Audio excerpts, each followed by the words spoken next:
तो जय हिंद साथियों। तो आज आपका फिर से स्वागत है द रॉयल लर्निंग क्लासेस में। और आज के इस क्लास में हम वेदों के बारे में पढ़ेंगे। आज सिर्फ वैदिक चीजों के बारे में पढ़ेंगे कि वेद कैसे बने, वैदिक सभ्यता कैसे आई। ठीक है। कल की क्लास में ऋग्वेद, सामवेद, अथर्ववेद, यजुर्वेद, ये चारों वेद पढ़ेंगे धीरे धीरे करके, एक एक करके, क्योंकि वीडियो काफी लंबी हो जाती है। ठीक है। वेद को पढ़ना बहुत जरूरी है, क्योंकि वेदों के बारे में अगर नहीं पढ़ेंगे तो इंडियन हिस्ट्री की जो रिटन हिस्ट्री है वो स्टार्ट नहीं हो पाएगी भाई, है ना। तो रिटन हिस्ट्री अगर इन भारत की स्टार्ट की जाती तो वो वेदों से ही स्टार्ट होती है। कहां से? वेदों से। इसीलिए वैदिक सिविलाइजेशन कहा जाता है। क्या कहा जाता है? वैदिक सिविलाइजेशन। वैदिक सिविलाइजेशन। वैदिक सिविलाइजेशन तब आया जब वेदों से परंपराएं चलने लगी, है ना। एक रूल लॉ बना, वो वेदों के अनुसार ही चलने लगा। उसी समय को हम क्या कहते हैं? वैदिक सिविलाइजेशन कहते हैं। आई बात समझ में? वेद हमारे चार हैं, ये अधिकतर लोगों को पता होगा, बताने की आवश्यकता नहीं है, लेकिन फिर भी कुछ लोग को अनजान होंगे तो बता देता हूं। वेद हमारे चार हैं। कौन कौन से हैं भैया? एक होता है, पहले इधर लिख लें, बना लें मतलब, ठीक है। एक होता है ऋग्वेद,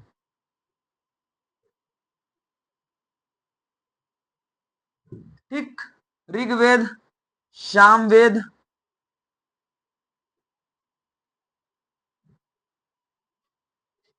यजुर्वेद,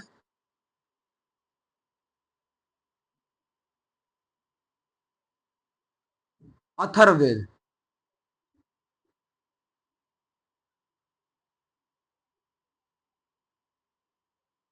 ठीक। ये चार वेद होते हैं भाई, है ना। ये चार वेद, चारों वेद देखिए, दुनिया का सबसे पुराना अगर किसी वेद को माना जाता तो वो ऋग्वेद को माना जाता है। दुनिया का सबसे पुराना वेद, ये क्वेश्चन पूछता है अक्सर एग्जामों में कि दुनिया का सबसे पुराना वेद कौन सा है? ऋग्वेद। उसके बाद यजुर्वेद, मैंने इधर लिख दिया है, फिर सामवेद, फिर अथर्ववेद। चार वेद थे। कितने? ऋग्वेद, यजुर्वेद, सामवेद, अथर्ववेद। ठीक है। ये चार वेद थे। चार वेद वेद चारों वेद जो है हमारे, वो काफी महत्वपूर्ण रहे हैं। अब उन सबों का काल चला है एक टाइम का, कि उस टाइम पे लोग रहते थे, ऐसे रहते थे, वो सारी चीजें हुआ करती थी, है ना। तो उन चीजों में ही बहुत सारी चीजें हम लोगों को इंडियन हिस्ट्री में मिलती हैं कि भाई इंडियन हिस्ट्री जो रिटन वाली है। तो अगर कोई एग्जाम में अगर कभी भी कोई पूछ दे एग्जाम में, तो घबराइएगा मत कि रिटन हिस्ट्री भारत की कहां से स्टार्ट होती है। तो जब इंडस वैली सिविलाइजेशन खत्म हुआ तभी वैदिक सभ्यता आई। और इंडस वैली सिविलाइजेशन जब मैं आपको पढ़ा रहा था, तो आप लोगों को जो वीडियो देखे होंगे उनको पता होगा कि Indus valley civilization proto history में आती है। किसमें आती है? प्रोटो हिस्ट्री में, ना कि हिस्ट्री में। हिस्ट्री में कौन आएगा? रिटेन, जिसे लिखा और पढ़ा जा सका हो। तो ये लिखा और पढ़ा जा सका है, लेकिन इंडस वैली सिविलाइजेशन के बारे में लिखित तो प्रमाण है, लेकिन उसे पढ़ा ही नहीं गया। वो पता नहीं कौन डॉक्टरी वाला लैंग्वेज में लिख दिया है सब ससुरा। अब वो पढ़वे नहीं, समझ में नहीं आता कौन चीज का लिखा है। अंग्रेजी में लिखा है कि भोजपुरी में लिखा है कि हिंदी में लिखा है कि उर्दू में लिखा, समझ में नहीं आता है। उसकी लिपि समझ में नहीं आती है। जिसे डॉक्टर वाला लिख देते हैं सब, और उसको मेडिकल वाला समझता है। हमको तो ये लगता है बार बार कि लिखते हैं सब कि हम तो लूट लिए, अब तुम लूट लो। है ना।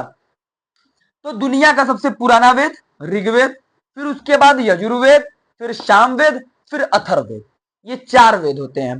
चारों वेद के बाद आते हैं कि इन वेदों में क्या क्या, थोड़ी बहुत बात करूंगा, ज्यादा नहीं, कि इन वेदों में ऐसा क्या क्या मिलता है ज्यादातर। आइए जानते हैं। इसमें देखिए, ऋग्वेद बड़ा महत्वपूर्ण है। एक चीज जाने, इसमें ही गायत्री मंत्र का उल्लेख भी ऋग्वेद में आया है। ओम भूर्भुवः स्वः तस्य वितुर्वरेण्यं भर्गो देवस्य धीमहि धियो यो न प्रचोदयात्।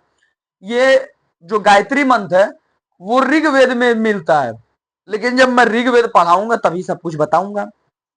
ठीक है। तो इसमें 10 मंडल और 200, अरे ये 10,028 कुछ मंत्र मिलते हैं। ठीक है। 10 मंडल मिलते हैं। इसमें कितने मिलते हैं मंडल? 10। अब उसके बाद अब प्रेजेंट टाइम में एक के गो है, ये बता दें आपको, प्रेजेंट टाइम में एक ही है। उसके बाद 1028, 1028, 1028 हमें क्या मिलते हैं? मंत्र मिलते हैं। ठीक, हाइम्स जिसे कहते हैं, भजन। हाइम्स, हाइम्स का मतलब भजन। भजन होता है ना, मंगल भवन या मंगल हारी द्रवहु दशरथ अजिर बिहारी, है ना? ये सब भजन होता है। जैसे गांवों में, अब शहरों में तो नहीं होता है, शहर में तो बहुते कुछ नहीं होता है ना? स्मार्ट तरीके से पूजा होना स्टार्ट हो गया है। लेकिन गांवों में जाएंगे तो भजन कीर्तन खूब होता है चाप के, है ना? गांव का कोनो मंदिर वंदिर रहता है, उसी में हरे कृष्णा हरे रामा, भजन कीर्तन कुल चलता रहता है। लेकिन शहर में उतना नहीं होता है। ठीक है, तो ये हाइम्स जो भजन है वो 1028 किस में मिलते हैं? ऋग्वेद में। ठीक, अब आई बात समझ में। अब आते हैं चलो यजुर्वेद पे। यजुर्वेद जो है ये यज्ञ का मंत्र है भैया। यज्ञ, यज्ञ के नाम से जाना जाता है। इसमें यज्ञ संबंधित मंत्र मिलते हैं, इसमें यज्ञ संबंधित मंत्र मिलते हैं। उसके बाद सामवेद में तो सीधी सीधी बात है, संगीत का है। तुम लोग वाला संगीत नहीं उस टाइम में स्टार्ट हुआ था, मुन्नी बदनाम हुई, ना ना ना। वो समय ये कुछ अलग टाइप के संगीत, जैसे मंत्र को ही संगीत में गाया जाता था। संगीत में जैसे भक्ति स्वर का गाना आता है ना? राम सिया राम जय जय राम करके सॉन्ग आता है। अब हमारा हमारा तो फटल आवाज बा, का करब, छोड़ा जाता। तो हमारा फटा आवाज हम का करें भाई? जैसे गा दिए, भगवान को खुश तो रहते ही है मेरे पे, मुझे लगता है। तो संगीत जो होता है वो सामवेद से निकल के आया।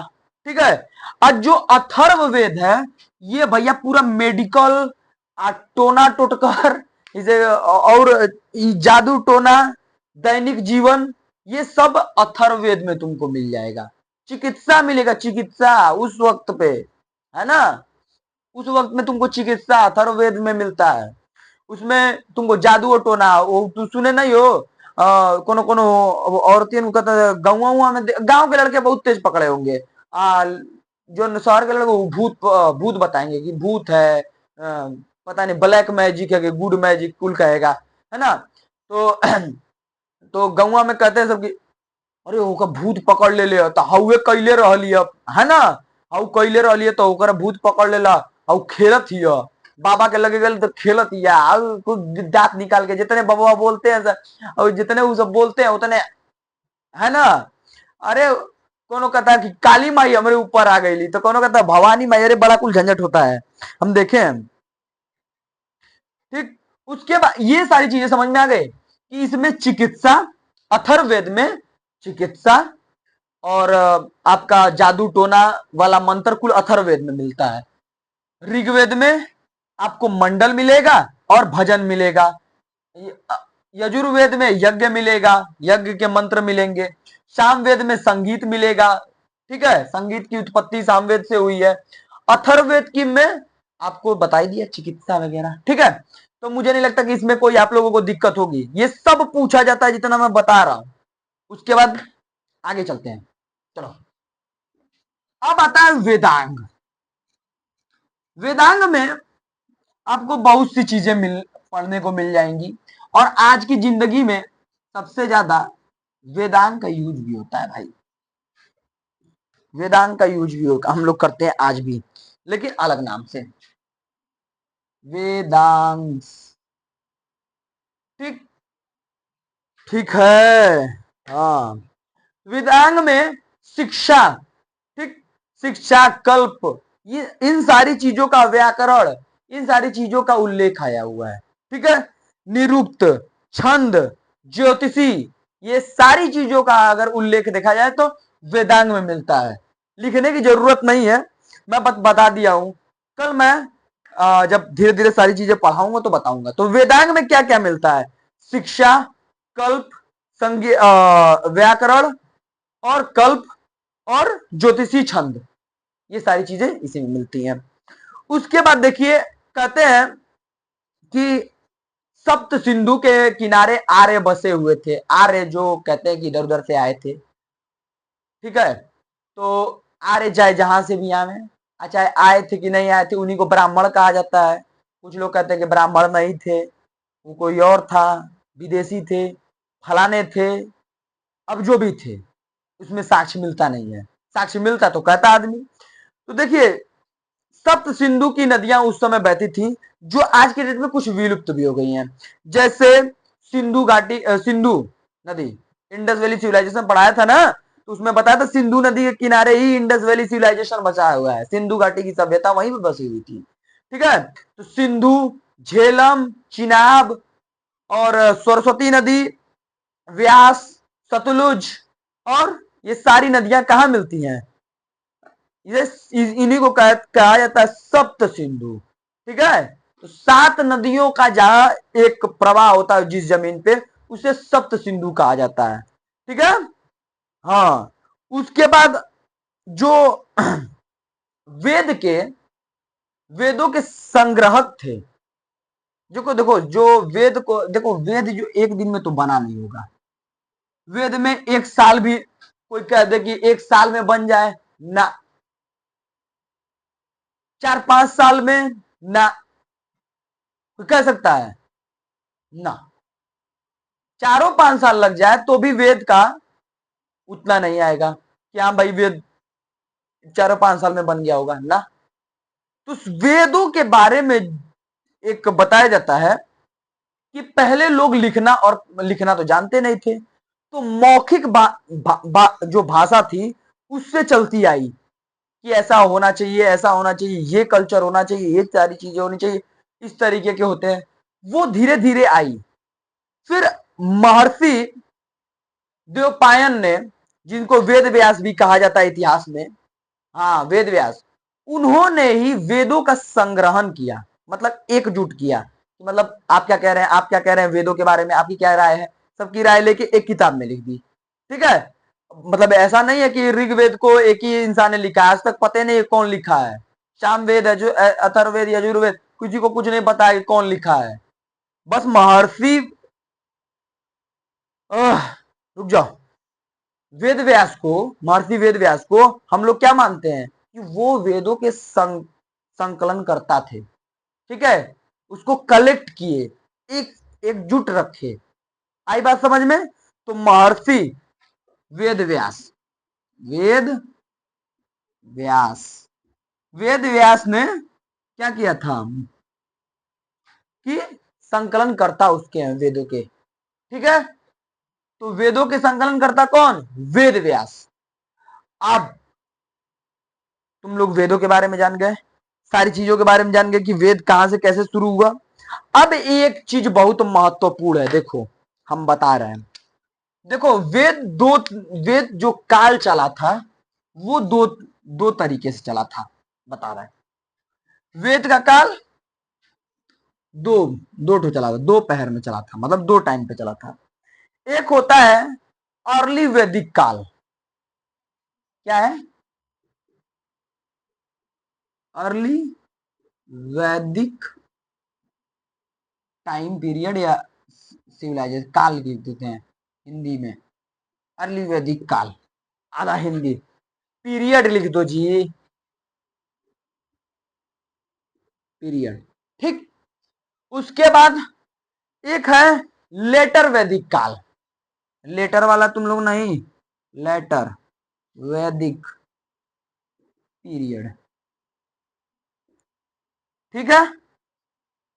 अब इन दोनों टाइम्स में देखो क्या क्या हुआ था, हम नीचवा लिखेंगे, यही वाला का हेजा, यही वाला का हेजा, ठीक है। देखो ये 1500 बीसी से लेकर चला था लगभग लगभग 1000 बीसी तक, ठीक। ये बात समझ में आई? उसके बाद ये जब 1000 से चला तो ये 400 बीसी तक आया। अरे यार, ठीक, बीसी तक आया। तो जो अर्ली वैदिक काल है, इसी को हम कहते हैं ऋग वैदिक काल। और जो हाई वाला है इसको कहते हैं उत्तर वैदिक काल। तो दो पार्ट्स में क्या चला था, हमारा वैदिक पीरियड चला था। आई बात समझ में? ये क्वेश्चन पूछता है कि कब से कब तक अर्ली वैदिक काल चला था, तो 1500 बीसी से लेके 1000 बीसी तक ऐसा माना जाता है। उसके बाद लेटर वैदिक काल कब से कब तक चला था, 1000 से लेके 400।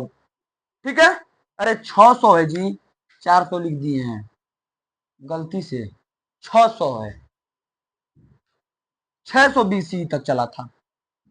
तो दोनों ये भी क्वेश्चन बनता है। ठीक है, तो आज के वेदों के बारे में समझ लिए। अब कल से हम एक एक करके वेद पढ़ाएंगे, वेदों के बारे में समझाएंगे नहीं कि वेद क्या थे कैसा था, ना ना ना, हम वेदों के बारे में क्या करेंगे, बताएंगे एक एक करके। ठीक है, तो कल रहेगी क्लास आप लोग की ऋग्वेद की, तो तैयार रहिएगा। अब हम चलते हैं, गुड नाइट। बहुत से लोग एक चीज तुम लोग नहीं करते हो यार, इतना मेहनत लगता है, देखो पसीना भी निकल रहा है? और तुम लोग यार हमको सब्सक्राइब नहीं हमारे चैनल को करते हो, ना लाइक करते हो, ना कमेंट करते हो। कैसे लोग हो यार, भाग जाते हो।